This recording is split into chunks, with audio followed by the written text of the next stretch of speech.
Halo semuanya, selamat datang lagi di channel saya Kevose Vander. Beberapa waktu yang lalu, saham MDLN sempat disuspend oleh Bursa Efek Indonesia. Dan waktu itu saya mencoba mempelajarin kenapa sih saham MDLN ini harus disuspend. Dan ketika saya ngubek-ngubek tentang MDLN, saya malah menemukan suatu hal yang baru dan saya ingin sharing ini ke teman-teman semua.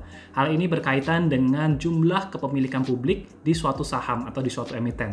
Nah, seperti apa pembahasannya? Ini saya tampilkan cuplikan ketika saya bikin gathering bersama alumni Stock Investing Mastery. Jadi silakan tonton terus aja videonya sampai habis.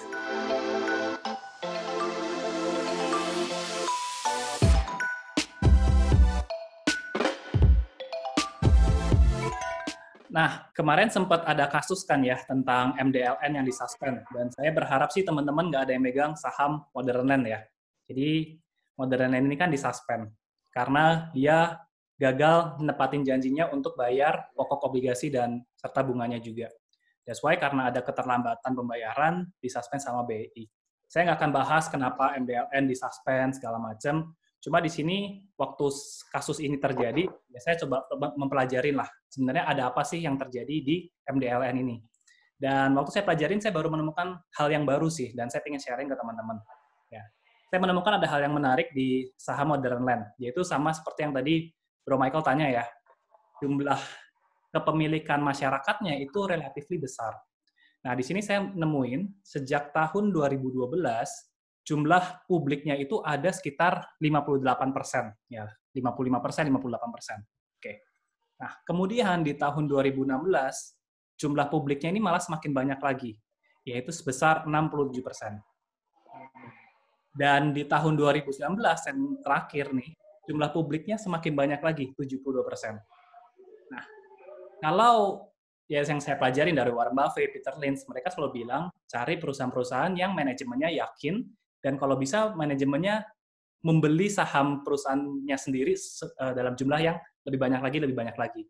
Nah, itu menandakan bahwa manajemennya juga yakin terhadap perusahaannya. Ya, logikanya kalau saya punya usaha, kalau usaha saya menguntungkan, pasti saya juga ingin masuk dalam jumlah yang semakin banyak lagi, ya kan? Nah, tapi di sini memang agak unik ya, waktu saya ngeliat Modern Land ini, ternyata jumlah publiknya malah semakin lama semakin besar. Which is, jumlah pemegang saham pengendalinya semakin lama semakin kecil. Nah, kemudian apakah ini berhubungan dengan disuspend? Enggak juga. Nah, karena sekali lagi, disuspend bukan karena jumlah publiknya yang besar, ya kan? Disuspend karena dia gagal bayar obligasinya. Nah, tapi di sini ada hal yang menarik. Kenapa ya? Kok malah publiknya makin besar? That's why saya bikin riset. Nah, di sini saya sempat bikin riset, ya. Saya ngelis mencari saham-saham yang jumlah publiknya itu di atas 50%. Artinya majority itu dipegang publik. Dari yang saya lihat, saya nemuin ada total itu ada 61 saham yang jumlah investor publiknya itu lebih besar dari 50%. Ya. Dengan saya bikin klasifikasi, ada yang 90-100%, ada yang 80-90%, dan seterusnya. Ini kalau saya sort by yang paling besar kayak gini nih. Ya mungkin ini saham-saham yang sangat aneh sih menurut saya. Kenapa bisa jumlah masyarakatnya sampai, nih, misal Minapadi sampai 97%. Ya, Pool sampai 96%. Kemana orang-orang owner-owner atau shareholder pemegang pengendalinya gitu. Kenapa malah dilepas ke publik? Bayangin aja kalau publik pegang 90%, artinya gini, artinya banyak sekali masyarakat yang menjadi pemilik dari perusahaan itu. Ketika perusahaan itu mau mengeluarkan suatu keputusan, maka kan butuh keputusan bersama ya, keputusan pemegang saham. Nah, dengan jumlah masyarakat yang begitu banyak, maka kepalanya akan banyak.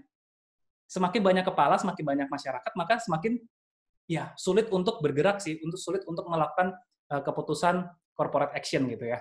Nah, karena waktu saya lihat hal ini, saya semakin penasaran lagi kan. Dan waktu saya teliti ini lagi, ternyata banyak sekali saham-saham yang kepemilikan masyarakatnya di atas 50%, ternyata kalau kita lihat di sini, ya banyak 35 saham itu termasuk golongan ya gocap lah, grup gocap ya, di mana sahamnya itu di bawah 55. Ya. Kemudian dari 61 ada 16 saham yang statusnya terakhir di suspend. Ya. Dan di sini menariknya lagi, waktu saya lihatin kinerjanya, saya lihat pakai dari return on asset, ya, kalau saya sort paling besar, itu cuma ada satu yang return on asset-nya di atas 10%. yaitu cuma LPPF, cuma matahari. Waktu itu dulu saya ngelihat, ini nggak terlalu masalah lah. LPPF juga masuk di watchlist saya. Menurut saya matahari juga bisnisnya bagus, keuangannya juga oke. Tapi sekarang jadi pertimbangan saya lagi nih, ternyata masyarakatnya di atas 50%. Ya, bahkan publiknya tuh sampai 75%. Itu doang yang bagus. Ya, sisa 60 saham lainnya itu return on asset-nya kecil semua. Ya, paling tinggi berikutnya Alam Sutra, properti, ya 5%. Dan ya banyak sekali yang negatif. Gitu ya. Yang negatif ada 33 saham. Ya. Kemudian dilihat dari book value-nya juga banyak sekali book value yang rendah-rendah semua. Bentar. Saya sort dari ROA-nya ya. Kita lihat kayak saham ASRI, VOKS, Energi, dan lain sebagainya. Banyak sekali yang PBV-nya itu di bawah 0,5. Ada 33 saham yang PBV-nya di bawah 0,5. Nah, that's why waktu kita belajar kan makanya hati-hati dengan PER atau PBV yang rendah, yang menarik. Belum tentu menarik, karena sahamnya memang secara kualitas nggak bagus. Nah, that's why ketika saya ngelihat hal ini, saya jadi nambah satu parameter yang baru lagi sih sebenarnya. Dimana kalau kita balik lagi ke slide sebentar. Dimana kalau kita balik lagi ke slide, waktu yang saya sharingin kan, saya selalu pakai prinsipnya Warren Buffett ya. Di sini ada dibilang, poin ketiga kan competent and honest management. Nah, saya nambahin satu filter lagi untuk di bagian competent and honest management, di mana saya mungkin akan memblacklist ya perusahaan-perusahaan yang jumlah masyarakatnya itu memegang saham di atas 50%. Mungkin saya langsung akan blacklist. Gitu. Karena melihat dari secara statistik, ya banyak perusahaan bermasalah. Secara statistik juga terlihat nggak ada saham yang punya kinerja bagus. Ya. Untungnya kita udah ngefilter dulu kan. Untungnya kita udah ngefilter mana perusahaan-perusahaan yang bagus, jadi kita nggak terjebak di harga-harganya. Nah, gitu. Nah, itu tadi dia yang bisa saya bagiin tentang penemuan saya beberapa waktu lalu ini. Dan ini menjadi tambahan satu parameter saya ketika saya memilih suatu saham, maka saya akan memblacklist saham-saham yang kepemilikan investornya publiknya itu di atas 50%. Menurut saya tidak make sense saja atau nggak wajar dan aneh kenapa jumlah masyarakatnya harus lebih besar. Nah, ketika jumlah masyarakatnya lebih besar di atas 50%, maka ketika perusahaan ini mengalami suatu masalah, maka pengambilan keputusannya pun juga akan lebih sulit. Kenapa? Karena balik-balik lagi kalau ada masalah, yang bertanggung jawab itu ya pemegang sahamnya atau para shareholders.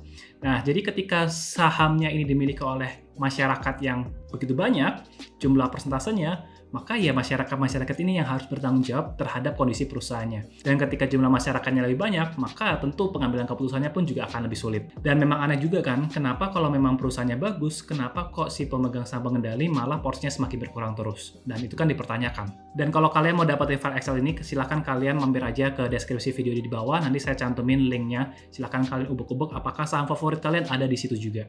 Nah, semoga video ini bisa bermanfaat buat teman-teman semua. Thank you for watching and see you in the next video.